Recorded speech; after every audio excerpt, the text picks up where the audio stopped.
بسم اللہ الرحمن الرحیم۔ جو کام خالص اللہ کے واسطے کیا جاتا ہے اس میں بڑی قوت ہوتی ہے اور برکت ہوتی ہے۔ اس کے تعلق سے دو واقعے فضل اعمال میں فضل ذکر میں نقل کیے گئے ہیں۔ پہلا واقعہ بہجت النفوس میں لکھا ہے، ایک بادشاہ تھا جو نہایت ہی جابر اور متشدد تھا۔ ایک جہاز میں بہت سی شراب لائی جا رہی تھی۔ ایک صاحب کا اس جہاز پر گزر ہوا اور جس قدر مٹکیاں شراب سے بھری ہوئی تھی سب ہی کو توڑ دیے مگر ایک کو چھوڑ دی۔ کسی شخص کی ہمت ان کو روکنے کی نہ پڑی، لیکن اس پر حیرت تھی کہ اس بادشاہ کے تشدد کا مقابلہ بھی کوئی نہیں کر سکتا تھا۔ پھر اس نے کس طرح جرأت کی؟ بادشاہ کو اطلاع دی گئی، اس کو بھی بڑا تعجب ہوا۔ اولاً اس بات پر ہے کہ اس کے مال پر کس طرح ایک معمولی آدمی نے جرأت کی، اور پھر اس پر کہ ایک مٹکی کیوں چھوڑ دی۔ ان صاحب کے بلایا گیا، پوچھا کہ یہ کیوں کیا؟ انہوں نے جواب دیا کہ میرے دل میں اس کا تقاضا ہوا اس لیے ایسا کیا، تمہارا جو دل چاہے سزا دے دو۔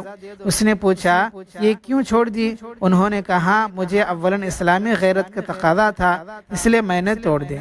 مطلب کہ اسلام میں شراب پینا، شراب کا مولنا سب حرام ہے، اس لیے مجھے غصہ آیا اور میں نے توڑ دیا، مگر جب ایک رہی تو میرے دل میں ایک خوشی سی پیدا ہوئی، میں نے ایک ناجائز کام کو مٹا دیا تو مجھے اس کے توڑنے میں یہ شبہ ہوا یہ حظ نفس یعنی دل کی خوشی کی وجہ سے ہے، اس لیے ایک کو چھوڑ دیا۔ بادشاہ نے کہا کہ اس کو چھوڑ دو، یہ مجبور تھا۔ دوسرا واقعہ یہ حلال علوم میں لکھا ہے، بنی اسرائیل میں ایک عابد تھا جو ہر وقت عبادت میں مشغول رہتا تھا۔ ایک جماعت اس کے پاس آئی، کہا کہ یہاں ایک قوم ہے جو ایک درخت کو پوجتی ہے۔ یہ سن کر اس کو غصہ آیا، کلہاڑی کندھے پر رکھ کر اس کو کاٹنے کے لیے چل دیا۔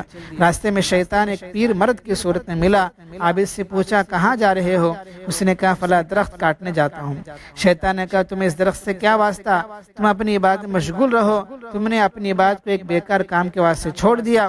عابد نے کہا یہ بھی عبادت ہے۔ شیطان نے کہا میں نہیں کاٹنے دوں گا۔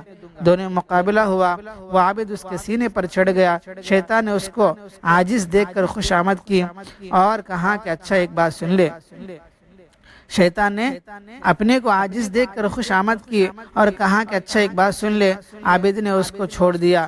شیطان نے کہا کہ اللہ نے تجھ پر اس کو فرض تو نہیں کیا، تیرے اس سے کوئی نقصان نہیں، تو اس کی پرستش نہیں کرتا۔ اللہ کے بہت سے نبی ہیں، اگر وہ چاہتا تو کسی نبی کے ذریعے اسے کٹوا دیتا۔ عابد نے کہا میں ضرور کاٹوں گا۔ پھر مقابلہ ہوا، وہ عابد پھر اس کے سینے پر چڑھ گیا۔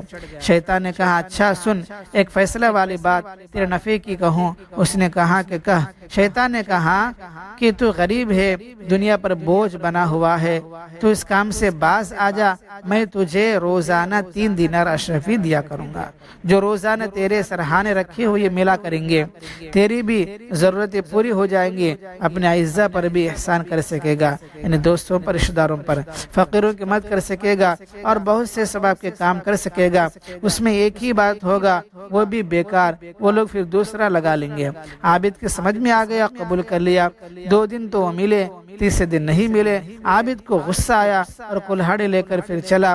راستے میں وہ بوڑھا ملا، پوچھا کہاں جا رہے ہو؟ عابد نے بتایا اسی درخت کو کاٹنے جاتا ہوں۔ بوڑھے نے کہا تو اس کو نہیں کاٹ سکتا۔ دونوں میں جھگڑا ہوا، وہ بوڑھا غالب آ گیا، عابد کے سینے پر چڑھ گیا۔ عابد کو بڑا تعجب ہوا، اس سے پوچھا کہ یہ کیا بات ہے، تو اس مرتبہ غالب ہو گیا۔ اس بوڑھے نے کہا پہلی مرتبہ تیرا غصہ خالص اللہ کے واسطے تھا، اس لیے اللہ جل شانہ نے مجھے مغلوب کر دیا۔ اس مرتبہ دیناروں کا دخل تھا، پیسوں کے واسطے تھا، اس لیے تو مغلوب ہوا، یعنی تو ہار گیا۔ حق یہ ہے جو کام اللہ کے واسطے کیا جاتا ہے اس میں بڑی قوت ہوتی ہے۔ اس کے واسطے کہ ہم جو بھی انہیں کام کرتے ہیں نیت کو سب سے پہلے ٹٹولنا ہے، میں کس کے واسطے یہ کام کر رہا ہوں، اور عمل کے بیچ میں بھی، عمل کے آخر میں بھی، کیونکہ اخلاص بھی اللہ ہی کی عطا سے ہو سکتی ہے۔ یعنی اگر ہمارے چھوٹا کام بھی اللہ کے واسطے کریں گے تو اللہ کے یہاں وہ پہاڑوں کے برابر ثواب ملے گا۔ اگر اللہ کے علاوہ کوئی دوسرا کام کریں گے، یعنی اللہ کو مقصود بنا کر نہیں کریں گے، کام کو اپنے فائدے کے واسطے کریں گے اور اپنے نام کے واسطے کریں گے یا اپنے شہرت کے واسطے کریں گے، چاہے کتنا بڑا کام کیوں نہ ہو، اس کا فائدہ نہ دنیا میں ہوگا نہ آخرت میں ہوگا۔ اللہ تعالیٰ سے دعا ہے اللہ پاک ہم سب کو اخلاص دولت سے نواز دے، آمین۔